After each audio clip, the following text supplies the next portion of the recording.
Total Smith here. Make sure y'all subscribe to my boy Downtown Deuce ASAP. Come on, man. What up, though?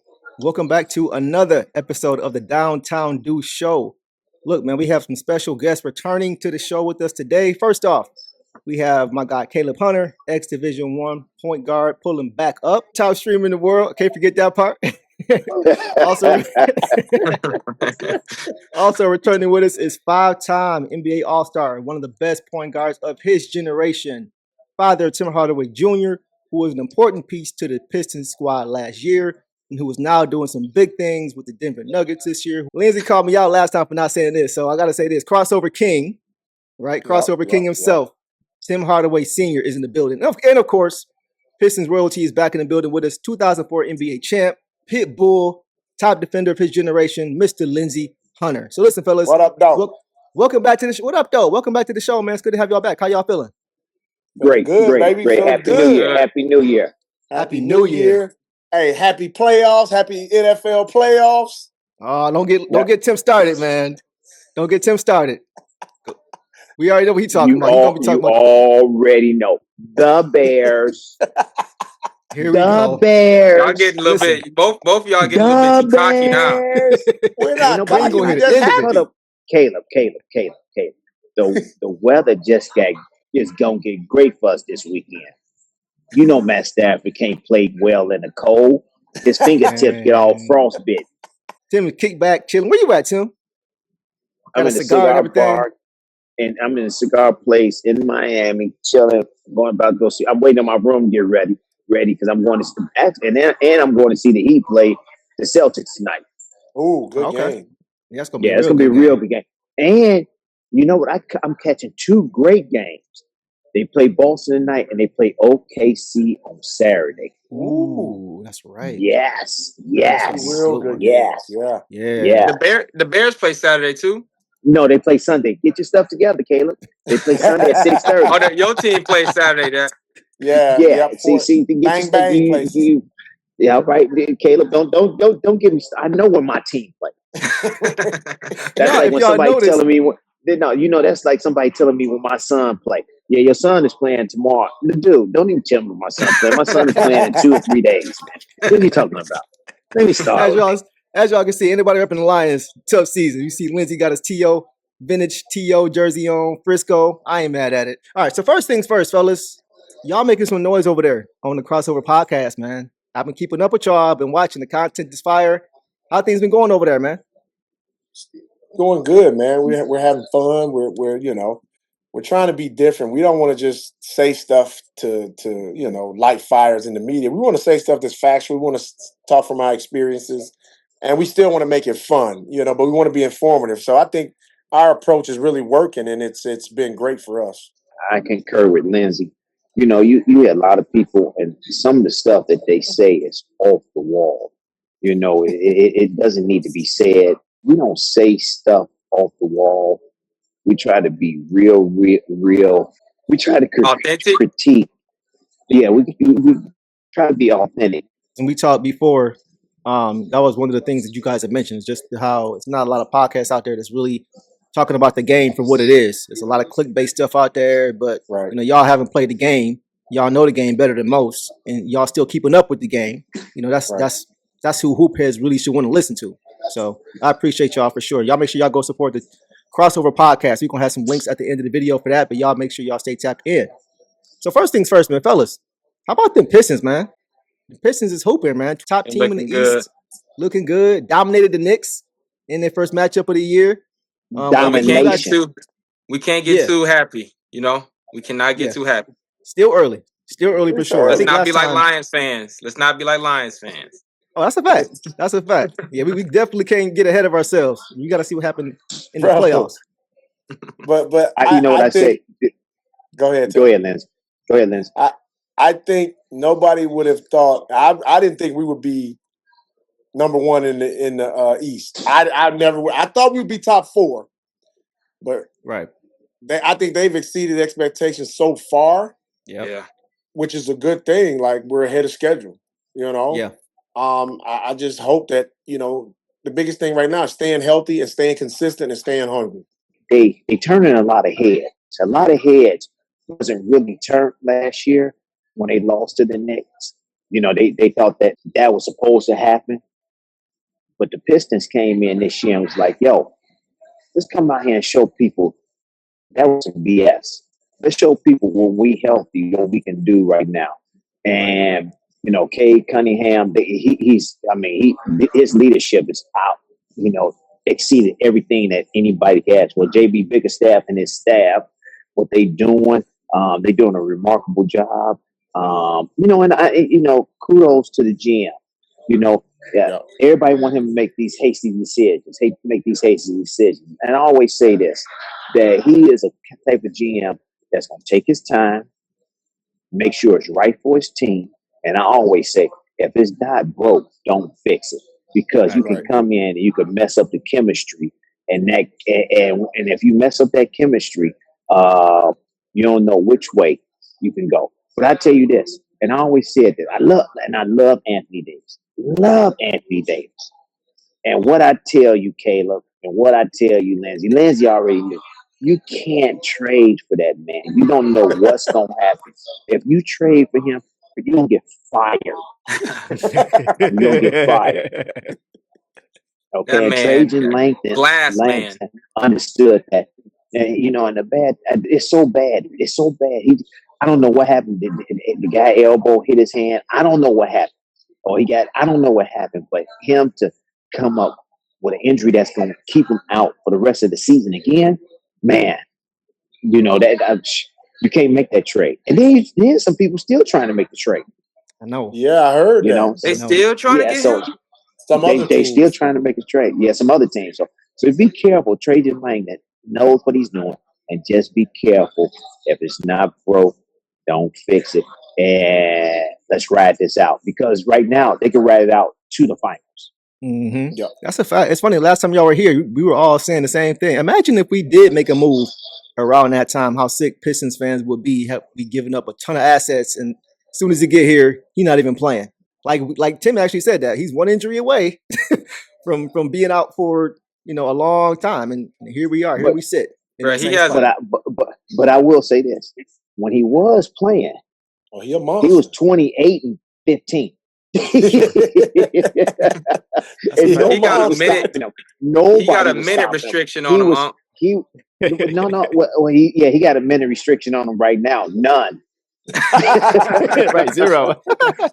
He's on a 0 minute restriction. He's getting 0 run right now, and his team is out there. I saw him last night against the Denver Nuggets, and you could tell they really, really miss him, because they don't have nobody that they go to. And when he was healthy, when he was playing, they went to him. He delivered, and they was right there, but they just couldn't get over the hump. And this just gonna hurt them some more. And then Kyrie was talking about coming back after All-Star break. It was little rumblings him coming back, but now since AD is done, he's like, "No, I'm shutting it back down." Yeah. Yeah. So, like you mentioned, good decision by Trajan Langdon to take his time and let it play out with these young guys for sure. I want to ask y'all, because the Pistons, we talked about the contributions, how deep this team is. They have gotten a lot of contributions from a lot of different guys this year, with players being hurt. Who has been the biggest surprise for you guys this year, as far as Pistons you've seen that's really jumped out to you that many people maybe wouldn't have expected? Dennis Jenkins for sure. Jenkins? I thought it was Jenkins. It's been a couple. Jenkins. No, what was number 31? Green?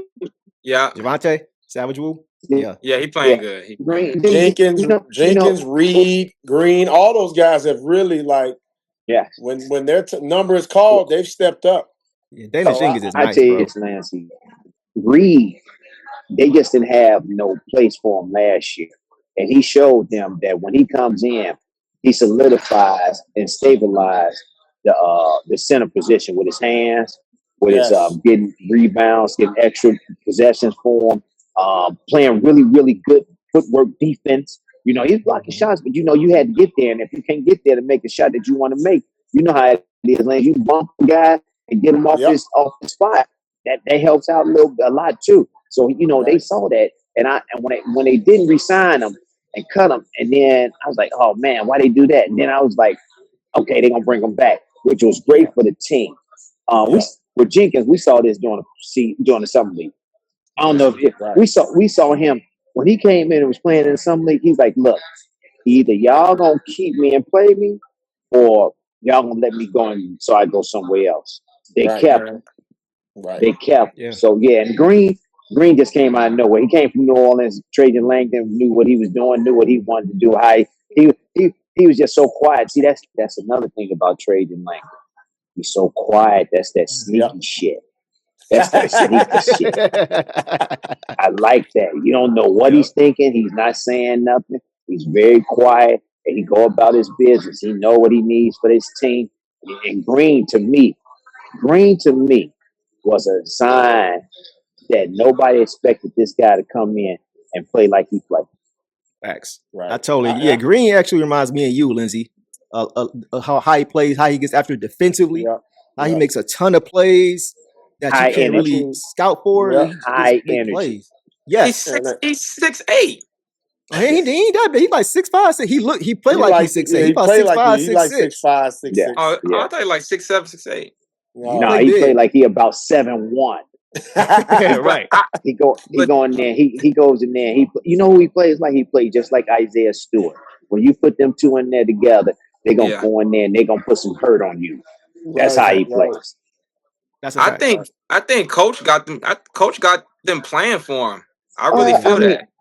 He had them playing for him last year. They believe. I mean, you know, they take. You know what they do?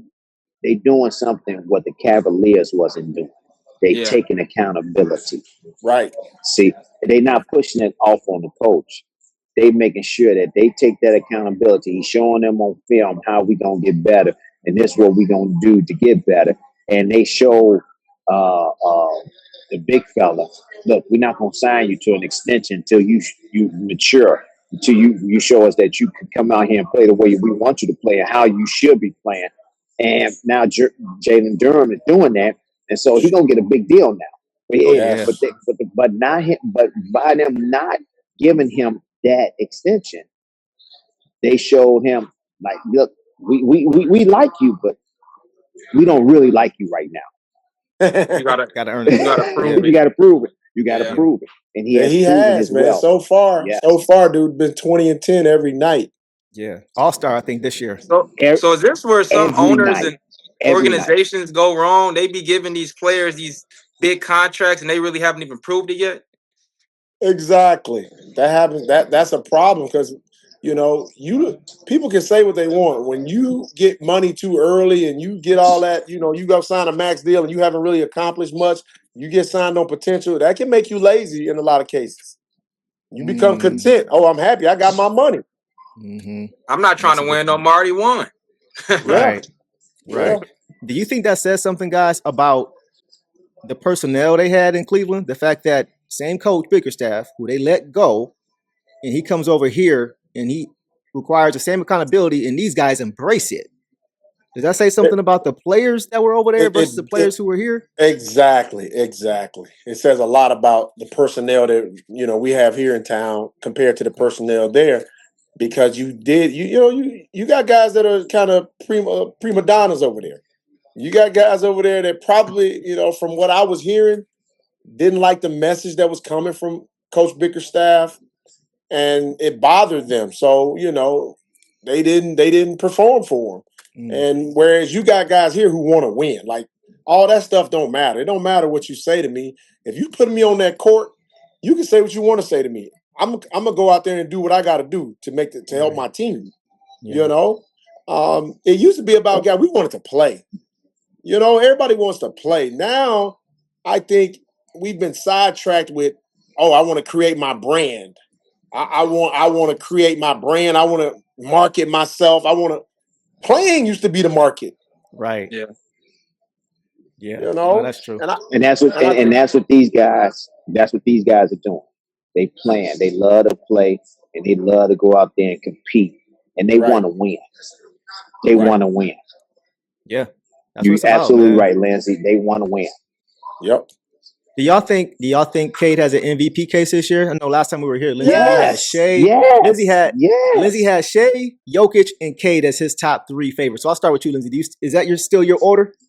Well, Jokic is out now. He won't Right. be. He'll be back. When did they say he'll be back, Tim? I want to say before All-Star, but I think they talking about after. But I think they Okay. talking about probably the next couple of weeks, hopefully. Okay. Okay. Yeah, I got Shea and I got Cade, my top two. They're them two, my top two. And I was looking at somebody who was like, is Maxey a top 5 player in this league right now? I say no. I don't know. I not right now. He can coming, play. though. He can be hard. He's coming. But right now, no, not top right 5, now. no, not right now. Okay. Now I will say this about Maxey because I watch Philly a lot. He's the best player on Philly's team right now, and they are winning. They are surprisingly playing well. Yeah. And now that they've gotten Paul George back for who knows how long. And he's playing well too now. He's playing well, but they're playing. He's playing well now. They're playing a role, and Maxey's the guy. Like Maxey is the number one option. Yeah. And Embiid and Paul, they're just playing off Maxey right now, and it's working. Yep. Even though they got blown out by the Cavs, and I'm gonna tell you they this. got murdered. See, I'm gonna tell you this. See, that's what makes you mad about the Cavs, because they got a lot of talent on that team, and then they come out, and at times they lay a fucking egg. I mean, like a big ass egg. And then at times they come out and they play like that, and you're like, damn, how come y'all can't play like that all the time? How come they don't see that? They should be playing just like that all the time, or like last year when they was winning those games. But even though they hurt, my man again, Darius. Now out again. I think they said it's his other toe. It was his left toe that was hurt. Now he hurt his right toe. I'm like, God damn. I don't know, bro. Like, it seems like they have a lot of good players over there. They just don't play like a team all the time. They got a lot of talent. And Max Strus is still hurt. Yeah. But what Tim was saying, chemistry, bro. Chemistry means a lot. And that's one thing the Pistons have is great chemistry. Yeah. They like each other. Everybody knows they like roles. each other. They got a leader and all that. Everybody know their role. You gotta like each other. Right. I'm gonna tell you this. All the teams, if you look at all the teams besides, I say, LA Lakers, because a lot of them, disagree with what Kobe was doing, stuff like that. But every team that you have seen that won NBA championship, the camaraderie, how they interact with one another, how you can say, yo, no, you can't do this, no, you can't do that, and they take it and go out there and understand what their team needs and what the guys telling them, and they won't get hot-headed and mad about. Right. That's who win championships. That's who, and that's what the Pistons have. That's who the Cavaliers don't have. Right. Yeah. No, that's a good point. Tim, you mentioned last time too, we were here, just right in line with that point, how you love how in game, if somebody missed an assignment, they don't mind getting on each other and calling each other out. But then after that, it's over. It don't linger. The egos are not there. Right. But at that particular time, he probably said something to Durham or Isaiah. One of them, they said something. Yep. Yeah. Somebody said something to somebody, and he didn't probably like how he said it. But after the timeout, he understood what was going on. So sometimes, like us, we come up and say, yo, man, fuck that. You can't let that motherfucker go past you. Right. Fuck you doing? You're a better fucking basketball player, that better defender than it. We took it like, yeah, you right. Now you can't say that. You got to come up to him and say, yo, sorry, or yo, Lindsey, yo, man, instead of going to him like, man, what the fuck you doing? Don't let that motherfucker. You got to come, yo, Lindsey, man, you better defender than that, man. Right. Don't let that guy go past you again. Please. I mean, we out here playing, something like that. That's how you got to talk to the guy. So they understand that, but they still receive it in a great way. Mm-hmm. Right. Yeah, that's the difference, man. Isaiah Stewart, does he have a shot to win Defensive Player of the Year? Absolutely. Shot time. Right. Who's Big playing? dog. Think about what defender is playing better than him right now. Nobody. They're who? It's hard to say, right? Nobody. They're playing 2.1 blocks off the bench. And Isaiah Stewart. Oh, you talking about Isaiah Stewart? Oh man, please, Yeah.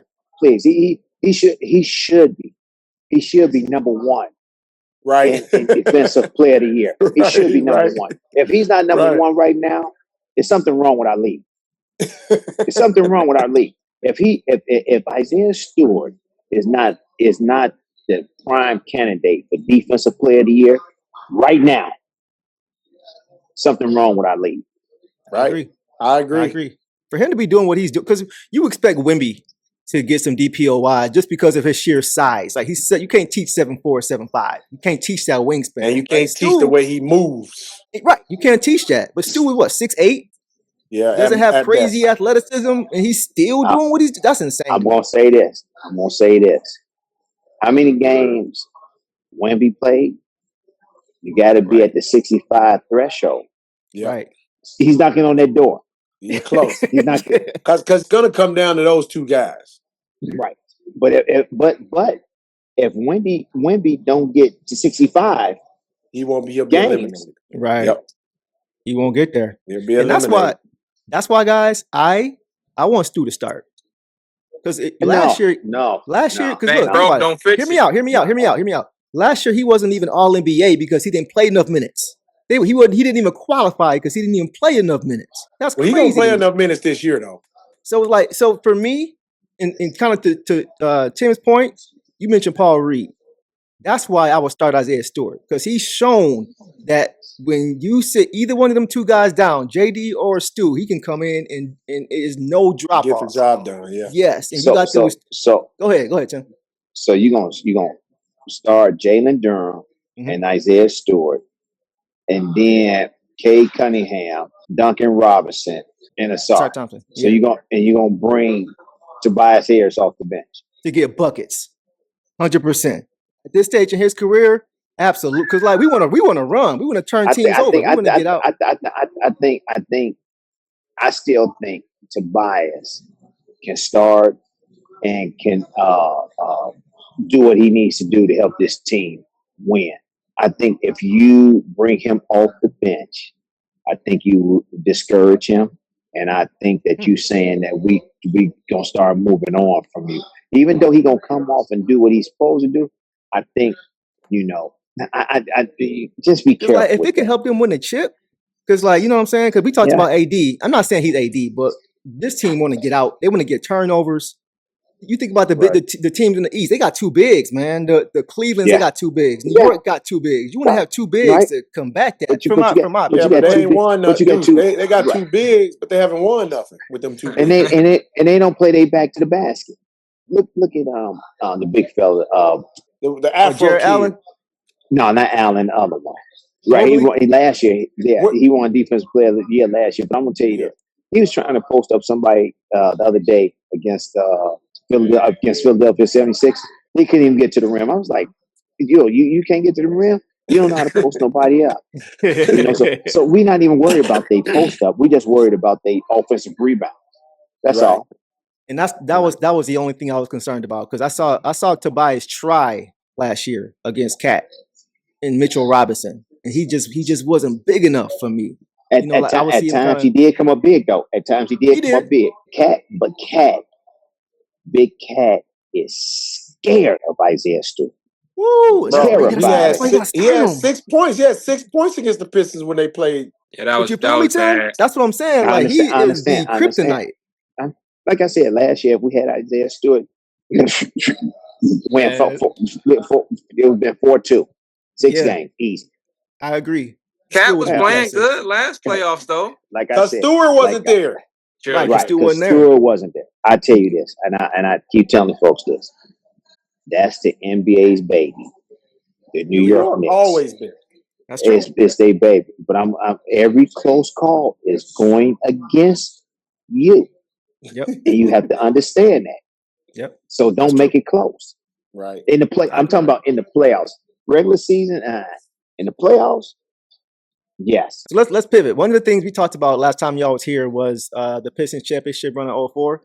And then, of course, Lindsey, y'all went back to the finals in 2005. But I want to ask y'all this about the two teams that I know. We going to get to that, bro. The two teams that you guys played in the conference finals in both years, 2004 and 2005.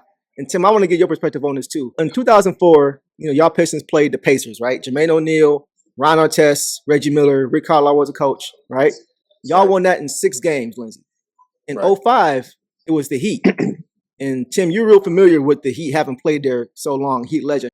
But they had a young D Wade in year 2. They had Shaq, right, coming back to Florida after the y'all Pistons dismantled them in that 5-game sweep, coached by Stan Van Gundy. Y'all won that series in the conference finals in 7 games. So both years, the Pacers and the Heat were the top seed, and y'all didn't have home court, and y'all won despite that, which is crazy, by the way. But which conference finals team do you guys think was the tougher team between the 04 Pacers and the 05 Heat? Because I've been going back and forth with this. Well, I'm gonna tell you.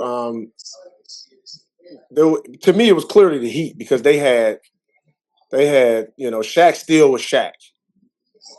He wasn't quite the LA Shaq, but he was good enough that it caused you problems. And D Wade was a monster. Okay. So they had 2 guys that you had to account for constantly. Now, Indiana, they had a really good, balanced team. Jermaine was their kind of focal point, and Reggie kind of was winding down. Yeah. So, they were still tough. Had a lot of good pieces with Artest and all those guys.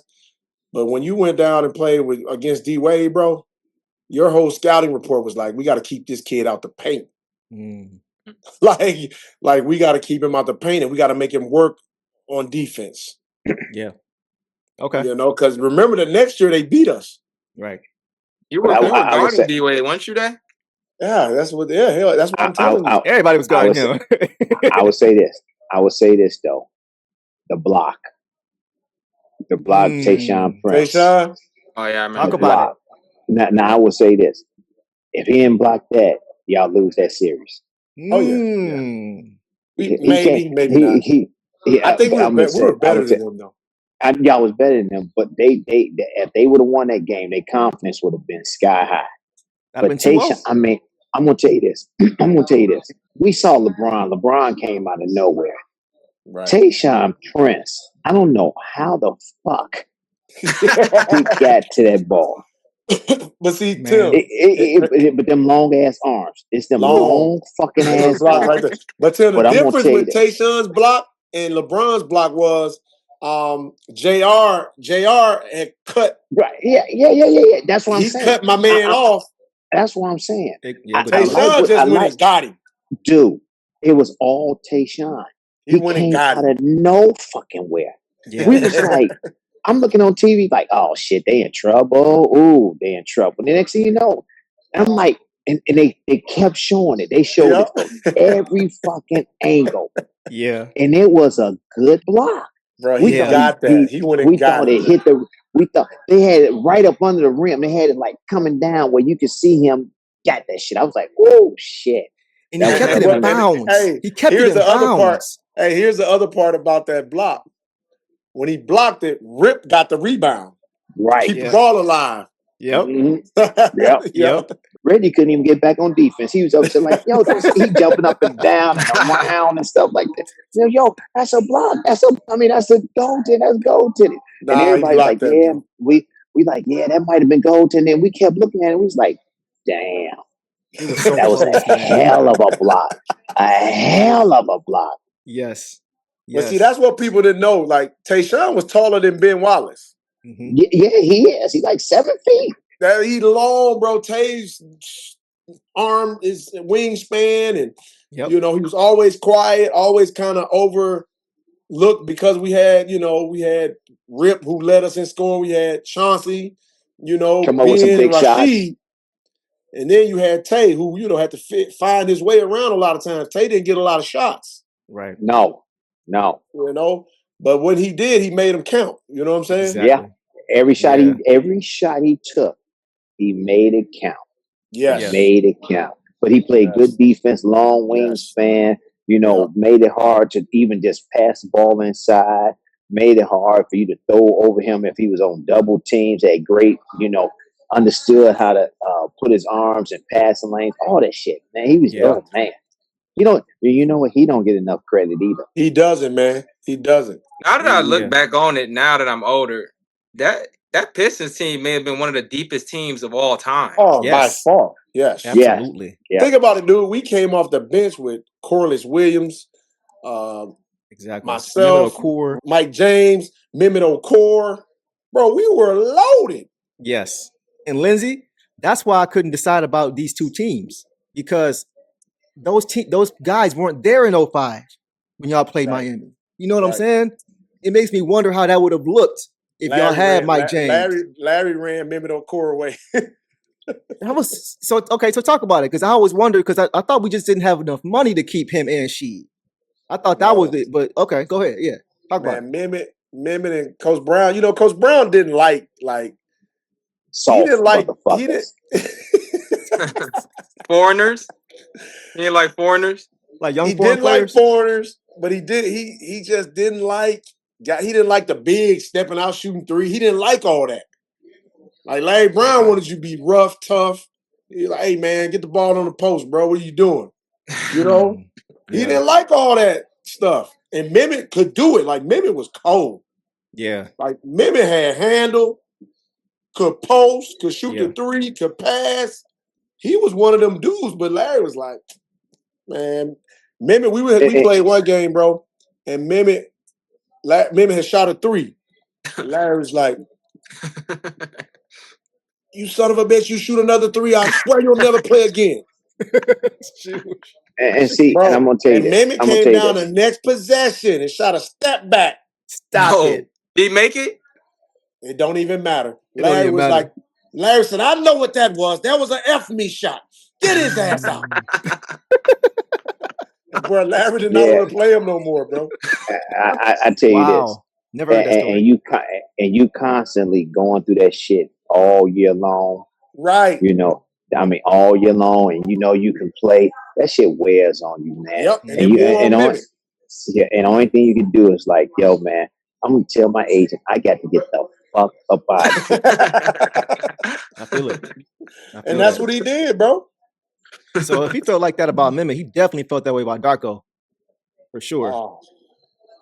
For sure. Bro, Darko didn't have a shot, bro. Like, but think about this though. You're coming into a team with all them bigs.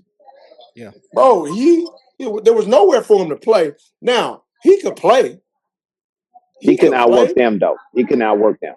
No, he would, bro. He would get demolished in practice, bro. Yeah, like, and that's what Larry Brown, if you can't outwork somebody in practice, your effort and because we had him at USA Basketball when we was in Puerto Rico, and that's all he was like, yo, energy, effort, strong. He was always getting stop. No, we gonna run. When I say run a play. Yeah. I'm gonna let y'all play. But I'm gonna say, he said this: if y'all really want to play and if y'all really want to have fun, let's stop teams. And when we on fast break, I'm not gonna say a motherfucking thing. That's him. But if we stop somebody and we come down and and we bring it up, they on the and it's 5-on-5, but we don't have an advantage, we run the play. We gonna run a play. We gonna run something. Right. All right. And that's the way it was. And I understand exactly what you're saying. Lindsey, you had him for a whole year, 2 or 3. I just had him for that one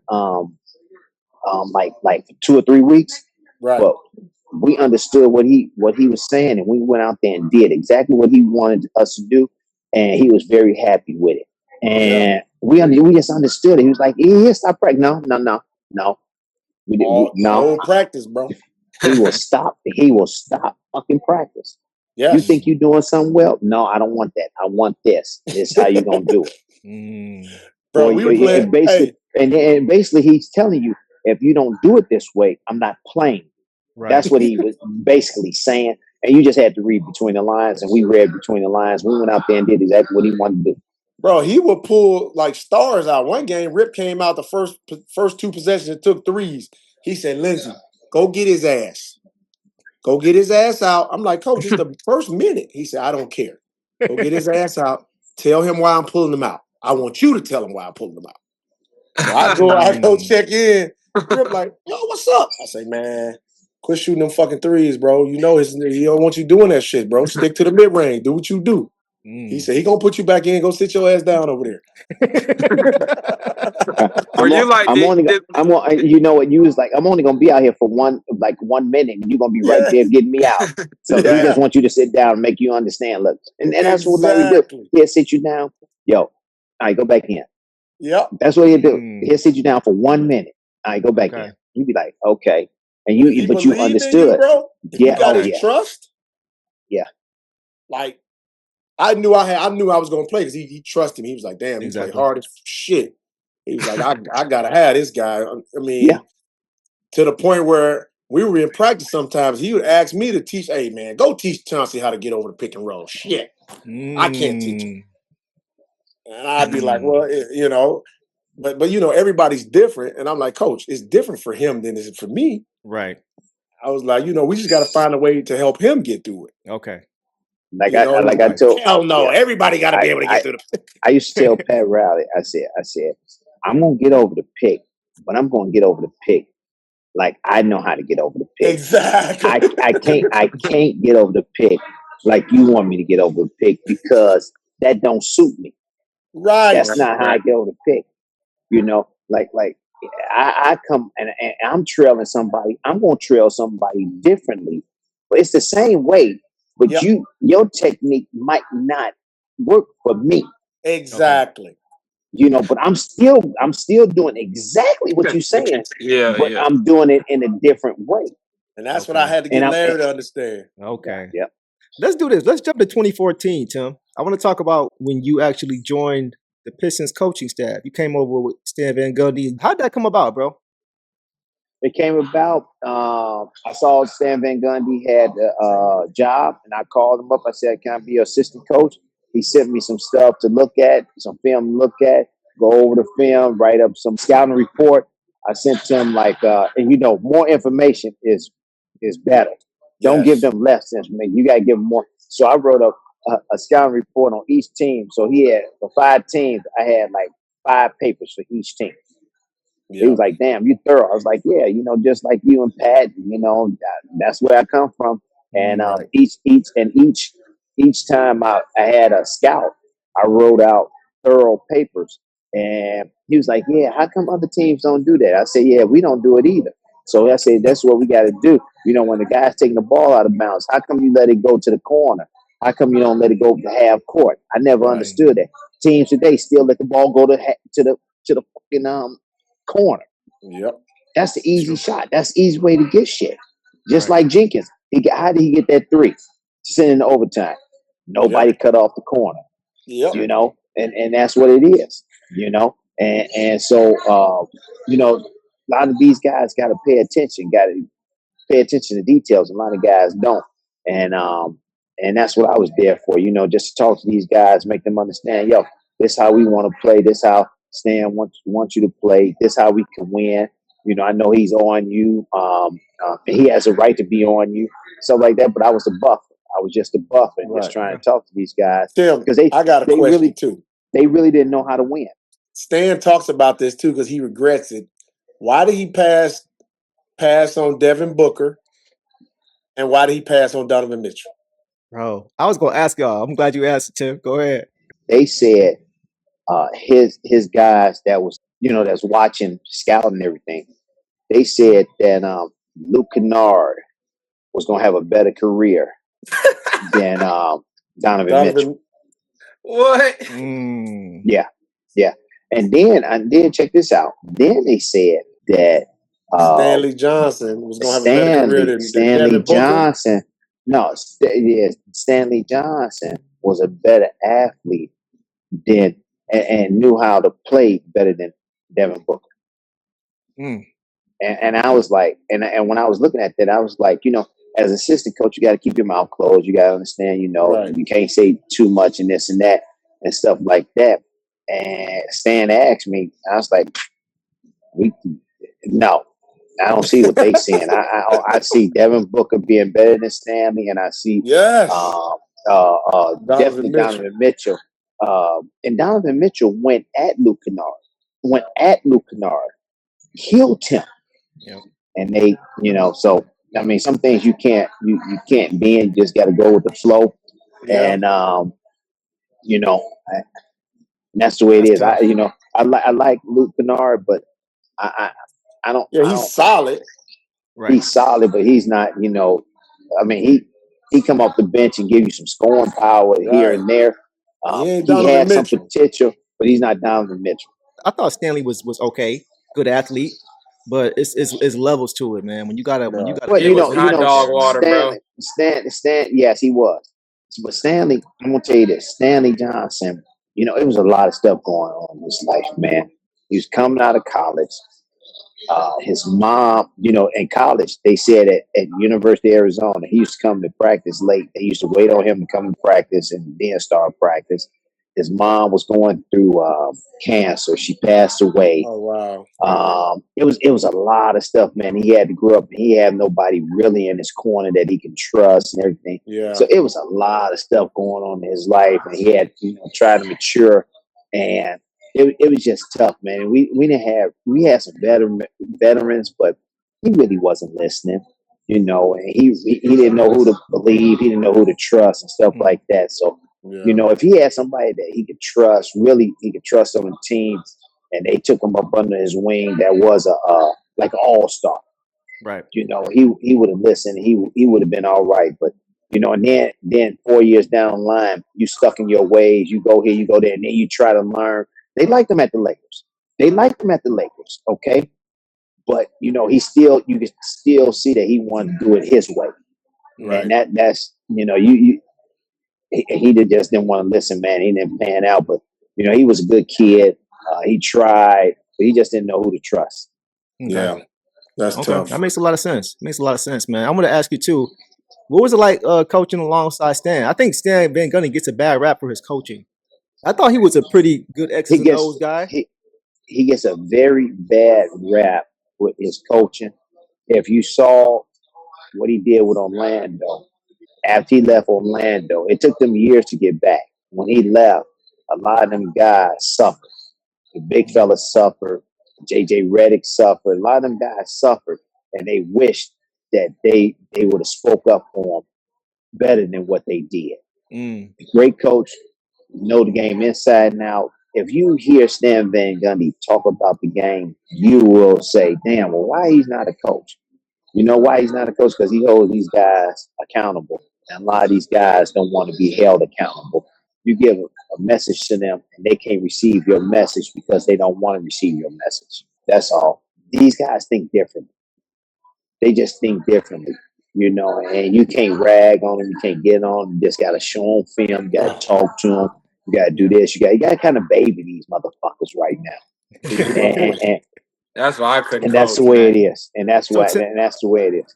Tim, would you compare it to JB Bickerstaff when he left Cleveland and they didn't receive his message and accountability over there, and then he came to Detroit and it was a little bit different? Well, I tell you this, I'm not in the locker room with JB Bickerstaff. I don't know how he talks to them. I don't know what he says to them. I don't know what he says to them, how to hold them accountable for anything. But I will say this. He got these guys' attention. He got them listening. He got them understanding what they need to do to get better, not as individuals, but as a team. And he has a coaching staff with him that, helps him along the way. And he has a general manager that believes in him. And when you have all that, then, your guys will go out there and fight for you. With some guys, not now Donovan Mitchell, like, yeah, I'm on film. Yeah, that's a bad shot. Now I'm missing that. But you had a coach that you could do that 2 years ago. Right. But you didn't like that 2 years ago. You didn't like it. But now you like it. Why do you like it now? Because now what he was saying. And now you're mature enough to understand that, what he was saying was right. He's seeing his success with the Pistons. He's like, oh, damn, right. maybe if I would have listened, yeah. So I mean, communication. And I always say this: communication is key. You got to communicate with these guys. Some guys don't want you to communicate. The LA Clippers, they don't want you to communicate. Yeah. Just show film. I tell you this, tell you that, and then they be like, "You just got to leave them alone." Because if you don't, then they not gonna play for you. Yeah, and that's what Chris Paul was doing. Chris Paul saw it. yo, man, we got to hold these motherfuckers accountable. We got to do this. This a better team than what we showing. They didn't like that. Yo, you fucking up the system. You fucking this up. You fucking that up. This and that. Blah blah blah. That's why he's gone. They didn't want the feathers to be ruffled. Got you. That's crazy. That is. Well, That is. Go and ahead, speaking of the Pistons coaching staff, Jarrett Jack, I'm really cool with Jarrett. He's gonna come on the show as well. He's one of those young guys that has the players' ears that that I think is what you said, Tim, is a buffer between him and the coach. JB, And yep. yeah, and I think that makes a big difference when you got guys on your staff that got your back as the head coach. That's going to relay the right message. And they're going to tell the players, reiterate what you're saying, probably in a different way. That makes a big difference. That's true. Big That's a fucking good difference. point. Big fucking difference. Yes. That's true, Lindsey. I see him a lot with K. I see him and K a lot of time. They seem to have a real good relationship. He got a relationship with all those guys, man. Okay. Yes. He got a relationship with all those He guys. said, Uncle Tim, he said one thing important. He said every time he get off the bus, he acknowledges and speaks to every single one of his players. So communication some coaches don't do that. Some coaches go in there and don't even talk to their team, doing like come in and don't say hello to their team. I mean, just won't say, when you walk in, good morning, good morning, good morning. They won't do that. That's a bad coach to me. That's a coach that thinks he's better than his team, think he's better than the organization.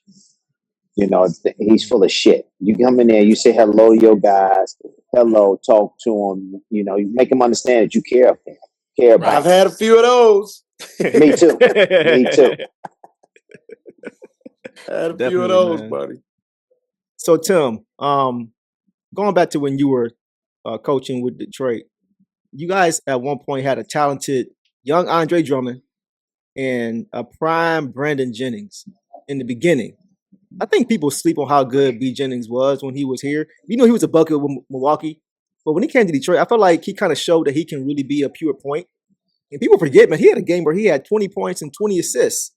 But I felt like he just made that team a whole lot. I felt like we saw the lobs off glass, to Dre and stuff like that. But I felt like he really unlocked Andre Drummond a lot more than what we saw previous to that.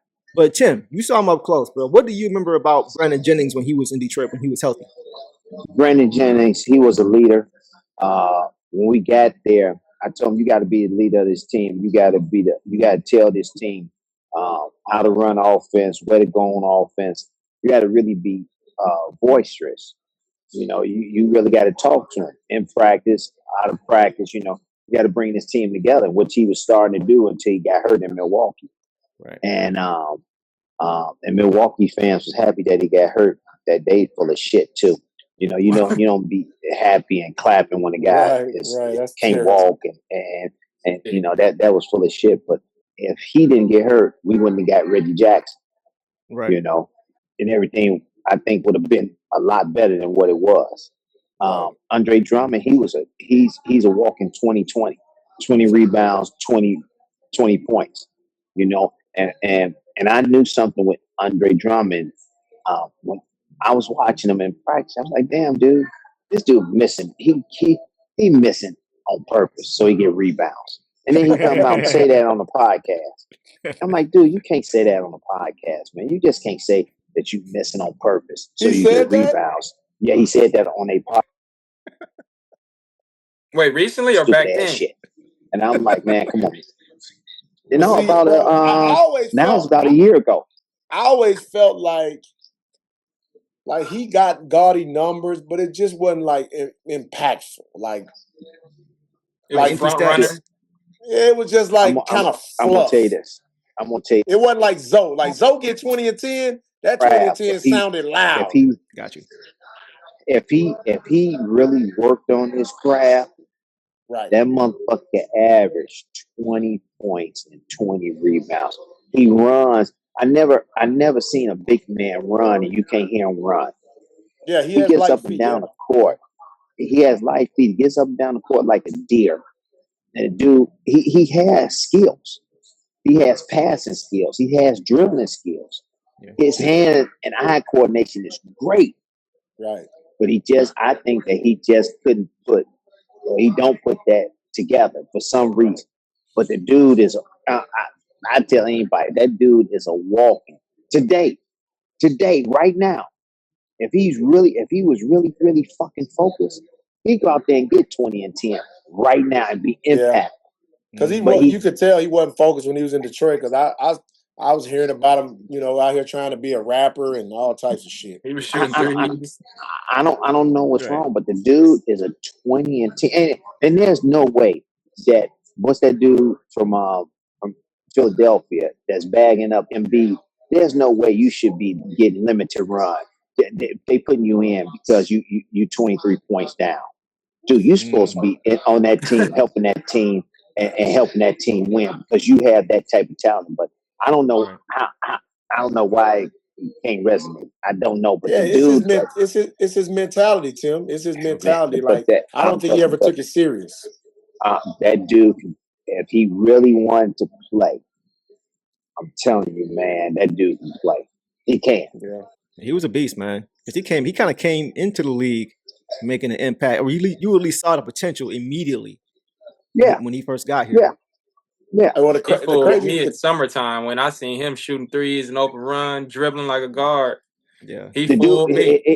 I'm gonna tell you this. A lot of people don't know that dude could dribble. He can play. He can dribble and he can pass the ball. Yeah. The dude can play. He just I don't know why he can't put it together.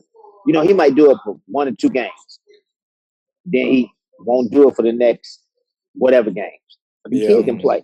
To me, he's not a back to the basket guy. No. Like he's and I felt like at times they would try to put him in the post and do little things in the post when that wasn't his game. He could be. He could be. If he worked. I mean, sometimes I'm gonna tell you this. He got discouraged, and I saw him discouraged, and he should have been discouraged. He could have. He come down. He'll run his ass down, and he'll post up right up under the rim. They wouldn't pass him the ball. We on film. We like, yo, you gotta give him the ball. You want him to block shots. You want him to rebound the basketball. Throw him a bone. Make him happy, even if he misses it or whatever. But you trying to give him the basketball, and you trying to say, yeah, we respect what you're doing for us. Okay. But don't just not. I mean, sometimes he had the guy so sealed you couldn't even see the guy that was behind him. He's right up on the basket. They didn't throw him the balls. And we was trying to tell him, but they just never did. So you feel like he kind of lost motivation because he wasn't getting rewarded for his effort on the boards? Sometimes you big men do get upset. Yeah. I tell you this, back in the day, if you didn't throw a motherfucker the ball and he had his man up on the rim, he'll stand right there. It'd be a 3 seconds. It'd be a 3 seconds. And he'd be like, you should have passed me the ball. Okay. You should have passed me the ball. And he'd tell the coach, pass me motherfucking ball. I'm up on that motherfucker. Y'all want me to do this shit down here and this and that. It is big men that tell you that. They're standing right there. Right there and be looking at you. How can you throw me the ball? You can't say you didn't see him. He yelling at you. Right. Bro, we used to throw Big Ben the ball. You got to give it to him. Well, if he missed it or whatever, he gonna say my we didn't bad. care. But Larry Brown started off every game with a play for Big Ben. Yeah. Wow. Yeah. Because on the other end, he's gonna work his ass off. Yes. And that's what you want him to do. You need that big motherfucker to work his ass off, to block shots, to rebound the basketball, and to box people out. Right. So you got to give him a ball if you give him the ball one time, every quarter, he got the man up under the rim. He's gonna work for you on the defensive end. Right. Facts. Right. Facts. Now, that's interesting, Lindsey saying that, especially when we got a guy like Rasheed, and he's still like, no, we gonna have make sure Ben is involved. I think that's important. That's I'm gonna tell you this. I didn't see Rasheed. They come down and Big Ben got the motherfucker on his back. They reverse the big Rasheed. Rasheed will throw it to him. You sure will. I didn't see that. Sure would. Mm-hmm. A big man entering into a big man. Yep. Yeah. She would do it if Ben was open. She throwing it to him. He right. Damn. You got to. If he missed it, that's on him. Right. Yep. Rip would throw it to him sometimes. Okay. Yeah, but the thing is, it's on him if he misses it. Right. He got to get better. Right. But if he misses it, he gonna come back on the other end and be like, damn, I missed it. I gotta make up for that miss. Right. Got you. Right. Got you. Just playing chess with it. I like it. Yep. Appreciate that insight, fellas. Last thing, I want to ask you guys about somebody that Pistons fans back during that time when Tim was there, and also who are fans now will recognize this name. Tobias Harris, man. Uncle T, man. Tobias Harris, he's been huge for this team from a leadership standpoint, professionalism standpoint. Really helped build these guys up. J. Cole Jr. J. Cole, right, facts. Cold world. But going back to when you coached him here, Tim, was when Tobias made his first stop in Detroit. He got traded here in 2016. Real talented young player, could get buckets. We knew that. But 10 years later, here he is back with the Pistons again, now in the second year of his 2-year deal. I want to get your take on this too, Lindsey, because you're around these guys too.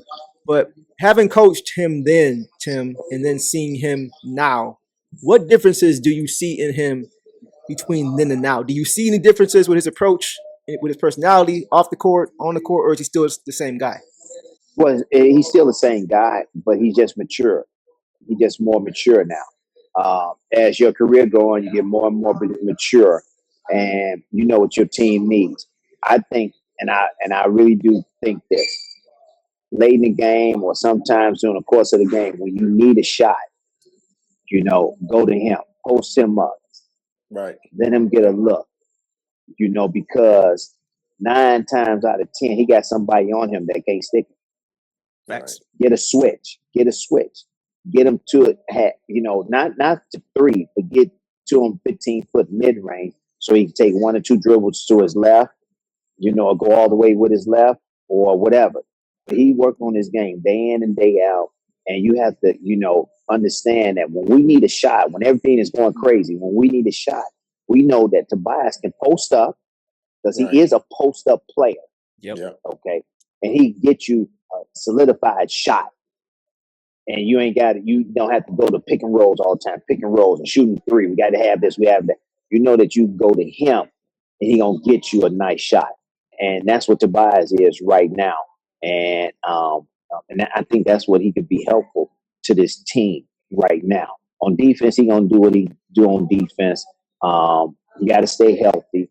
But if you need a shot, and if you need somebody to get you a shot, I'm not gonna say it's gonna be easy. But I'm going to say it's going to be a good shot. Right. Okay. You go to the bias. Yeah. Lindsey, what do you think, bro, from your perspective? Yeah. Well, I've watched him, and I've watched him on, when he was with Philly. And I think he's one of those glue guys that give you what you need, kind of what Tim was talking about. And watching him in Philly, I think they, because some nights he would have big nights. But I think that's what he's for. He's a guy that, hey, we can't get anything going tonight. Hey, let's see what Tobias can give us, and he can be that spark plug. I think Philly wanted him to be, it was impossible for him to be a 20-point night guy, but they had so many other guys that demanded the ball. Right. But he's perfect here because, hey, he don't complain when he don't get the ball. He's going to defend and rebound, and some nights he's going to be big for you. Yeah. He's the perfect glue guy especially with these young guys that we got here in Detroit. He's the perfect piece to escort these guys into becoming a championship caliber team. He could be like the Barnes to what? Yes. The Golden State Warriors have, or Barnes to what San Antonio has now. Even though he gets 2 shots a game, he's that type of guy, right? Or he some nights you see him, he's like, damn, how come he can't do it every night? You know why he can't do that every night? He's not getting the ball every night like that. Right. Exactly. But when he does get the ball every night and they need him, he's there. Yeah, that's true. Yep. Harrison Barnes, Harrison Barnes, yeah. And y'all made a good point. It's like, we said it before, this team likes to get out in transition as much as they can. But y'all know better than anybody. Once you get to the playoffs, the game does slow down. So that's why you needed Tobias Harris. Right. When it slows down, that's why you needed Tobias Harris. So you can slow it down, and he gonna get you a good shot. Perfect. Another one in the books, man. We appreciate you guys pulling back up to the show. It's been great per usual. Make sure you guys go subscribe to the Crossover Podcast featuring Tim Hardaway Sr., Lindsey Hunter, Caleb Hunter, and Montez Allen. I said it before, but all my hoop heads, man, they got a great show with a lot of basketball insight like you guys are listening to right now. And they know the history of the game, obviously, because they played the game at a very high level for a long time, but they still tapped in today. So make sure you guys tap in with these guys for sure, man. We appreciate y'all. Anything else y'all want to get in before we get out of here? Yeah, I want to say one thing. The Bears. I walked right into that one, didn't I? Yeah, I Bang, walked right into that one. I was so happy as you said that. There Bang, you bang. Niner gang. Man, I'm sick of y'all, man. I'm sick of y'all. It's all right, Deuce. Me and you, our team sucks, so we good. We have to say nothing.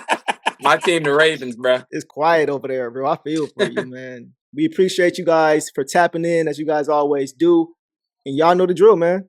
Detroit versus everybody. Everybody. All the dirty work, all dog. I'ma dive on the floor, go try to block every shot, and I'ma be physical with you the whole game. You know Stu gonna be physical with you. When you think of the Pistons, you think it's just hard work and just gritty basketball. That's just the identity you gotta have when you put on that jersey. I'm not your average breed of canine. Not a good dog, I'm bad boy for life. I set the tone, don't care about no tick. Let it be known, I get my respect. Come in the lane and see I don't bluff. If you retaliate, that's on ya.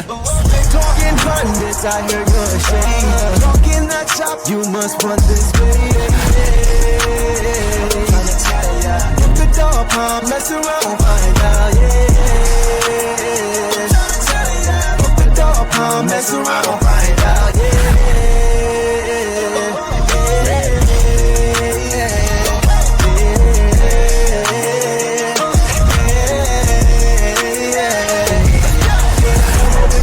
For some barbecue sauce, boy, you better crop a hill, cause I'm like that. When you're ready for some barbecue sauce, boy, you better crop a hill, cause I'm like that.